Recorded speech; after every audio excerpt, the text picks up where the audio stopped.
Merci. Vous avez le pointeur, madame?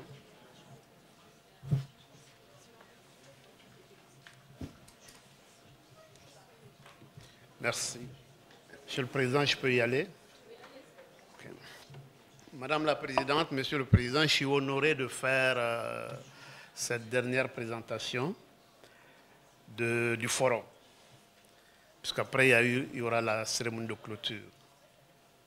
Et j'avais prévu le temps inscrit dans le programme 30 minutes, mais compte tenu de certaines circonstances, le président m'a demandé de modérer un peu le temps, de moduler un peu. Et je pense que je vais tenir dans le temps convenu, Monsieur le Président. Ce temps restera entre nous.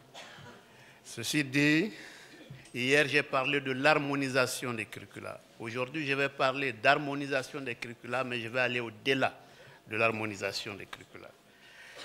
Et je suis le directeur du département de développement des ressources humaines de l'OAS. Et hier, je vous disais que l'OAS, c'est 3 espaces linguistiques. C'est l'institution santé de la CEDEAO. Et la CEDEAO, c'est 15 États qui ont décidé de mettre en commun leur avenir sur le plan politique, économique et social. Voilà. Je ne vais pas vous les citer. Il y a 8 pays francophones. Tous les pays de l'UMOA sont membres de la CEDEAO, plus la Guinée-Conakry. Donc, 5 anglophones, dont le Nigeria et le Ghana, et 2 lusophones que sont le Cap-Vert et la Guinée-Bissau. Institution santé, je disais aussi que l'OAS est à la CEDEAO ce qu'est l'OMS aux Nations Unies. Il y a des diapos que je vais survoler très vite parce qu'on les a vus hier, mais celle-là, non. C'est pour dire que la CEDEAO a été créée en 1975 encore par les chefs d'État et de gouvernement et ne comporte pas que l'OAS comme institution. Vous avez la commission de la CEDEAO présidée actuellement par De Souza du Bénin, le Parlement de la CEDEAO, qui est à Abuja également, la Cour de justice de la CEDEAO à Abuja, la Banque d'investissement et de développement de la CEDEAO à Lomé, JABA à Dakar ici, le Centre Jean à Ouagadougou, et l'OAS, bon, au Accra je crois, et l'OAS à Bobo-Dioulasso. Nous devions être normalement basés à Abuja. Mais pour des raisons politiques, nous sommes à Bobo-Dioulasso. En tant que Malien, Bamako est la capitale la plus proche de Bobo-Dioulasso. Cela ne m'a pas dérangé du tout. Cette diapo, je ne l'avais pas présentée hier aussi. L'OAS présente des avantages à nul autre pareil. Un mandat politique unique qui nous permet de faciliter cette coopération régionale. Une position d'influence parce que directement liée souvent au chef d'État, au ministre, un contact avec les décideurs des États et à la question qui finance l'OAS. Aujourd'hui, je vous réponds, le financement de l'OAS depuis 2004, c'est le prélèvement communautaire par la commission de la CEDEAO, c'est-à-dire directement sur les taxes d'impôts, de douane, etc. Et c'est pour cela que nous n'avons pas le même problème que l'Union africaine qui vit de cotisations. Et avant 2004, c'était des cotisations. Et financement par les partenaires. Au tout début, quand j'arrivais en 2004, j'ai été le premier professionnel recruté par l'OAS en 2003.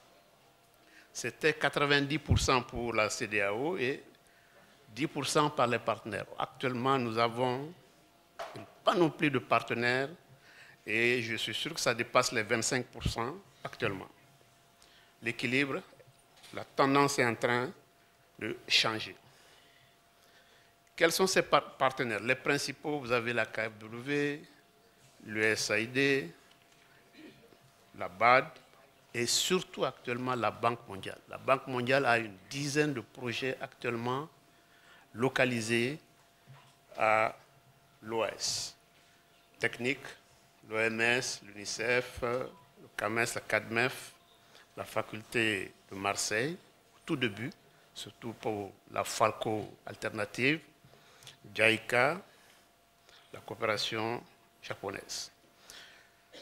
On en a parlé hier, l'historique, donc je passe. Les chefs d'État ont décidé que le siège soit à Bobo-Dioulasso, de façon consensuelle. Sinon, il y a certains pays qui avaient construit le siège avec les logements, mais l'option était autre. La mission, il faut la rappeler quand même, c'est d'assurer aux populations de l'espace CEDEAO, c'est-à-dire les 350 millions d'habitants, une santé la plus parfaite possible, la plus élevée possible, par l'harmonisation des politiques, par la mise en commun des ressources et humaines et matérielles. Et ces structures, c'est bon de les rappeler, c'est les avantages que j'ai appelés, même pas moi, c'est les experts qui nous ont dit, c'est des avantages comparatifs. Accès à la conférence des chefs d'État annuelle, le Conseil des ministres et l'Assemblée générale des ministres qui décide, qui prend des résolutions. Voilà. Le cadre juridique aussi, il est important de savoir que nous avons utilisé ce cadre juridique pour pouvoir aller facilement vers cette régionalisation. Ça nous a facilité le travail. Parce qu'au tout début, des ONG, des institutions demandent pourquoi vous investissez dans un, vous avez le droit de le faire. Nous disons oui, nous avons le droit. Les chefs d'État nous ont mandaté, ce n'est pas un droit, c'est un mandat, un devoir de le faire. Et fort de cela, nous avons essayé de résoudre les problèmes conformément à la mission et nous avons trouvé, après une recherche, le président l'a dit hier, appliqué, je ne veux pas dire opérationnel, professeur Atta, eh bien, on a fait une innovation. Le diagnostic était clair, sans ambiguïté. Pénurie de ressources humaines, on l'a répété. Jusqu'à présent, ce n'est pas entièrement résolu, mais c'est en voie. Ça, c'est légèrement. En nombre et en qualité, et surtout de spécialistes. Ce phénomène a été aggravé par des facteurs tels que la fuite des cerveaux, le brain drain, la répartition inégale et la gestion inappropriée des effectifs restants, car concentrés essentiellement dans les grandes agglomérations. Les barrières linguistiques. Et vous verrez que toutes les solutions que nous allons proposer vont dans le sens de la résolution de ces problèmes. L'insuffisance de financement, surtout pour le recrutement et le fonctionnement. En 2003, quand on commençait le processus d'harmonisation, il y avait des médecins généralistes qui chômaient dans tous nos pays d'Afrique occidentale.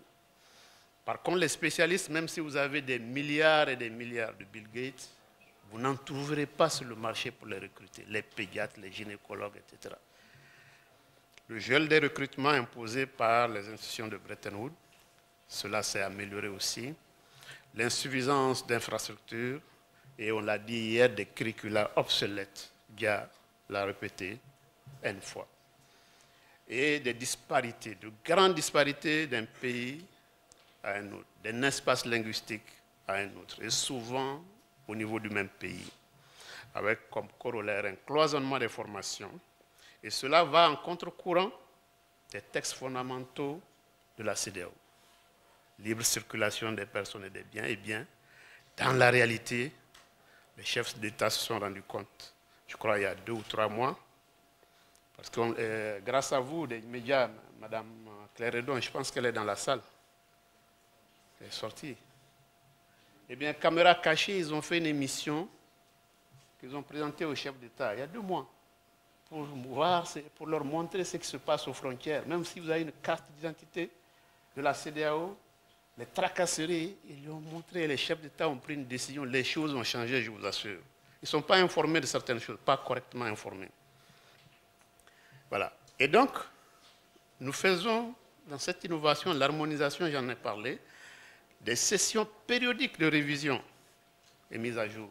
Madame la Présidente, vous êtes une de mes experts et je dis que si je cite mes experts dans la salle, je vais en oublier. Je préfère. Voilà.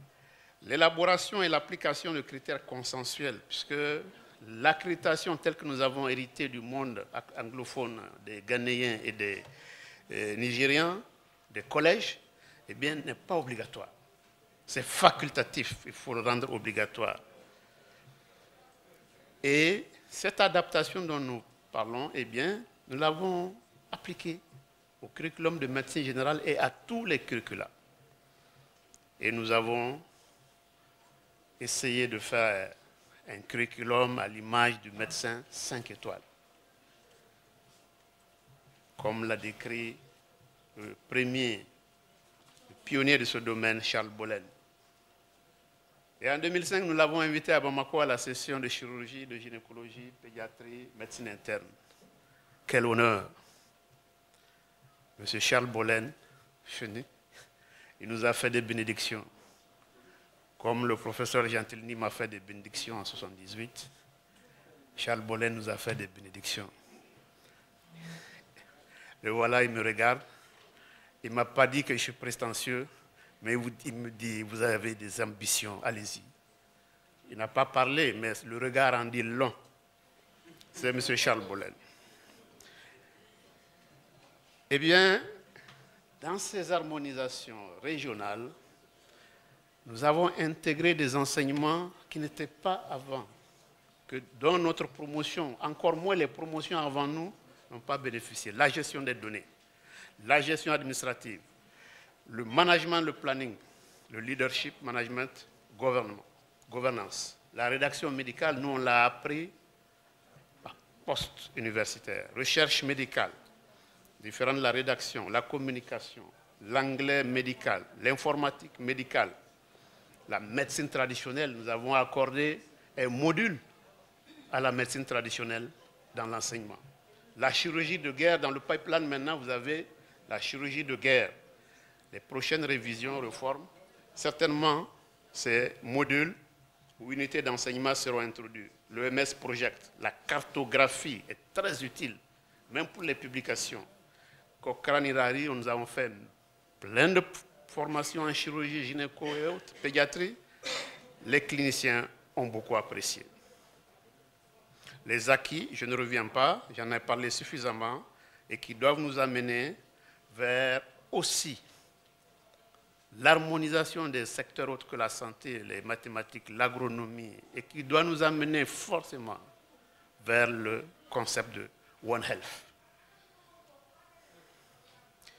Les disponibilités, je ne reviens pas dessus, voici la liste de tout ce qui a été fait, réalisé par les experts de la région et de façon consensuelle. Le début n'a pas été facile, il n'y a pas eu toujours consensus, mais on finira toujours par l'obtenir. Le tome 1 du 2S de médical, parce que je vais parler médical, mais vous voyez que je parle beaucoup plus santé. Mais la santé est sous-tendue par le médical. Je suis d'accord avec vous, messieurs les organisateurs, messieurs les académiciens. Vous avez l'anatomie, pathologie jusqu'à la stomato. Pour ceux qui veulent le document, c'est disponible. Dans le tome 2, c'est les subspécialités. Les francophones n'aiment pas le mot sub, mais ce n'est pas péjoratif. Sub, c'est plus pointu. Eh bien, la cardiologie, c'est des subspécialités de la médecine interne. Donc, on a été obligé de faire un consensus, tome 2. Et le 18e dernier, c'est la médecine nucléaire qui est régionale et basée à Dakar. Important également, c'est les concertations multisectorielles.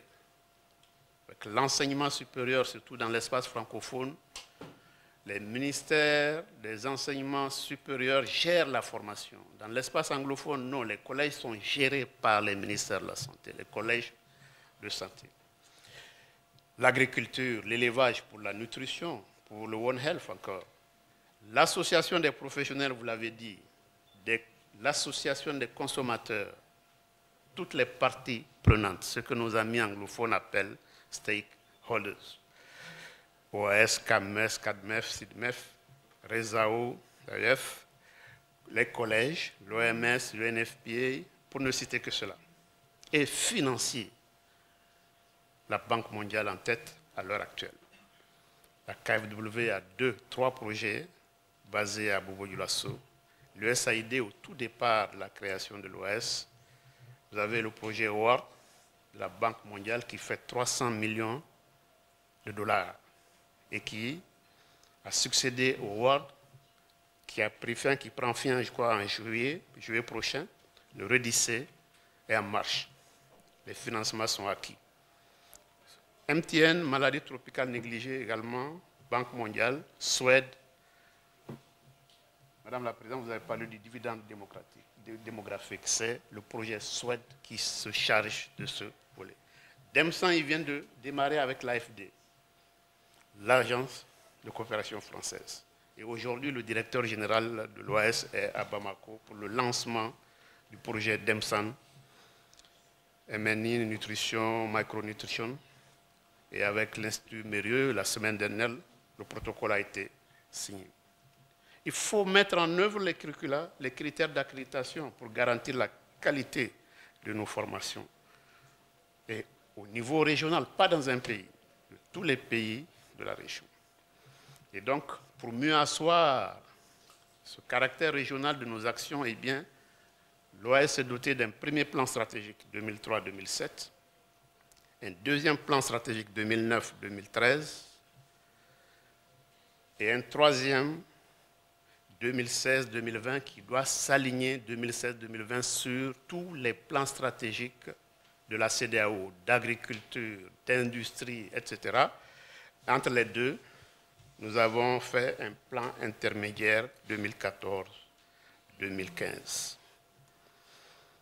Les axes de coopération à l'heure actuelle doivent être autour de ce troisième plan stratégique qui comporte l'information sanitaire et la recherche, la lutte contre les maladies, la promotion, les épidémies et les urgences sanitaires, la promotion de la santé, médicaments et vaccins, médecine traditionnelle, la santé de la mère, infrastructures et équipements, gouvernance du système de santé, ressources humaines pour la santé, on y revient pour Nigapo, parce que c'est de ça que je me suis occupé essentiellement à l'OAS, l'assistance technique aux États. Nous appuyons beaucoup les États, financièrement et techniquement. Coopération technique et financière et harmonisation des politiques, on en a parlé, et de façon régionale. Le renforcement institutionnel. Et le suivi et évaluation, c'est le 14e. Un point important, c'est que tout ce processus mis en place avec les experts des pays et souvent faisant venir des sommités d'Europe ou du Canada pour nous appuyer. Par exemple, dans Cochrane Irari, on a démarré avec Cochrane France et Suisse. Eh bien, tout cela concerne tant le secteur public que le secteur privé. C'est-à-dire un programme harmonisé doit être appliqué par les deux secteurs. Une formation, une école de formation tant privée que publique doit appliquer les curricula harmonisés, les critères d'accréditation. Les cours sont présentiels et de plus en plus parfois associés à des formations à distance. Et nous avions ajouté surtout ces derniers temps l'évaluation des stages qui ne se faisaient pas. Donc, au niveau du développement des ressources humaines particulièrement, nos axes de formation, nos axes ont été autour des formations de base, l'harmonisation et l'adaptation, l'accréditation et l'évaluation des stages. Donc la formation de base, la formation spécialisée, la formation continue et d'autres thèmes jugés pertinents par nos pays, la gestion des ressources humaines, la motivation et la rétention. Et nous avons aussi, depuis 2005, déclenché des programmes qui ont été appréciés, des programmes de formation que nous appelons courte durée, YPIP pour les jeunes, PEPL pour les seniors qui n'ont pas le temps, ils n'ont le temps que 6 semaines maximum, 4. Madame la Présidente, vous avez été lauréate PEPL, la promotion des centres d'excellence. Les bénéficiaires sont dans cette salle et en collaboration avec l'UMOA et la Banque mondiale qui ont une assiette financière plus importante. Et nous avons aidé aussi des institutions à élaborer des modules sur le VIH, sur les SONU, etc., pour ne citer, sur les initiatives d'insertion communautaire. Et voilà, pour l'accréditation de la grille que nous utilisons, c'est la première page sur une demi-douzaine. C'est juste pour montrer. Et après l'accréditation, nous avons initié ces missions d'accréditation régionale. Il y a soit 3 décisions, accréditation totale pour 5 ans. Parce qu'après 5 ans, il faut réévaluer. Ou partielle pour une période de 2 ans avec revisite. Ou non-accréditation quand les conditions ne sont pas remplies. Voilà, revisite d'accord parti avec les corrections. Et la mission fait toujours une recommandation et au conseil régional et au pays et à l'institution. En conclusion, et pour respecter le timing, Monsieur le Président, je dirais que l'harmonisation des politiques et la mise en commun des ressources humaines à travers la coopération régionale facilite à coup sûr, de façon incontestable, l'efficacité, l'efficience, la résilience. Professeur Antaya de Santé publique, c'est vous qui nous avez appris tout ça. Hein, avec peu de moyens, être efficace et résister au choc. Les équivalences et la reconnaissance, la régionalisation et la complémentarité de certaines formations, la qualité et l'excellence par l'accréditation, la promotion du paradigme une santé, One Health. Et nous sommes très appuyés actuellement par la Banque mondiale pour ce concept. Et nous sommes convaincus que tout cela, comme je l'ai dit hier, nous amènera vers l'autoroute de la libre circulation, chère à nos chefs d'État, et des échanges de professionnels de santé. Si vous formez quelqu'un en 3 ans, en 2 ans, chirurgien, vous l'envoyez dans un pays, ce n'est pas évident que dans ce pays, on forme en 5 ans, qu'ils le reconnaissent comme chirurgien. Il va dire que vous lui avez envoyé quelqu'un de quelconque, et non un spécialiste. Des stagiaires dans notre espace pour aboutir à l'objectif final que nous visons, l'amélioration considérable de la santé des populations et la vraie intégration régionale. Que de vies humaines perdues par l'absence de ressources humaines ou de ressources humaines mal formées. Nos contacts, le secrétariat du forum WAHO, OAS, il ne faut pas oublier le 2O, waos.org. waos.bf ne marche plus. C'est pour cela la lettre d'invitation a traîné. Et le site, vous trouverez tous ces documents sur www.waos.org.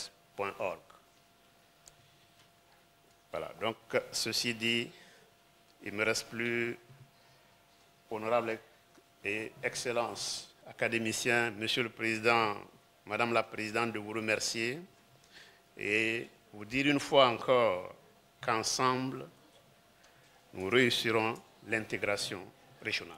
Je vous remercie.